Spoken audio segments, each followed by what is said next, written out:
Integriti dan Hari Inovasi. Bukan sekadar untuk menjimatkan penggunaan sumber, tetapi kerana integriti dan inovasi adalah nilai-nilai yang saling melengkapi.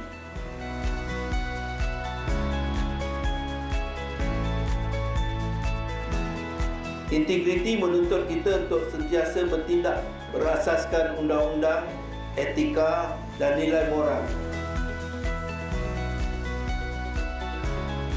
Hari Inovasi pula adalah enjin kemajuan yang memastikan organisasi kita kekal, tangkas, relevan dan berdaya saing dalam apa sahaja yang kita lakukan, sama ada jangka pendek atau jangka panjang. Gabungan kedua-dua nilai besar ini mengangkat semangat tema tahun ini, iaitu pertahanan berintegriti, inovasi berkualiti, aspirasi Malaysia Madani.